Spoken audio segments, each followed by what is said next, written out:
Sa mga kapuso, mga ganap na dapat po natin abangan dito lamang po sa My Father's Wife.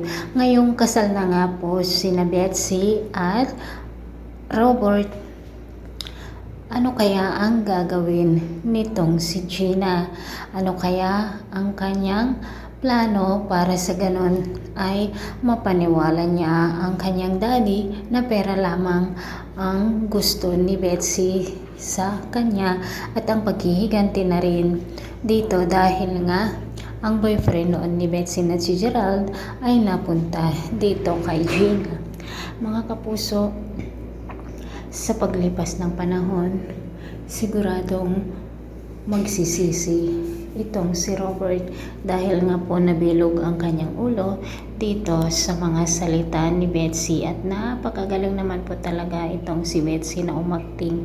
Tuwang-tuwa nga po ang kanyang nanay dahil nga nagtagumpay ang kanyang anak na makuha ang buong tiwala at buong loob nitong si Robert, lalo pat asawa na niya ngayon, mga kapuso. At tuwang-tuwa naman itong si Betsy. Gusto nga sanang manggulo ni Gina dito sa resepsyon ng kasal ng dalawa, ngunit wala siyang magawa dahil nga mas pinaniniwalaan at pinanigan ni Robert itong si Betsy. Mga kapuso, pakaabangan po natin kung ano ang plano ni Gina at magsisimula na nga ang pagtatagumpay nitong si Betsy. Kailan kaya maniniwala si Robert dito sa kanyang anak na si Gina?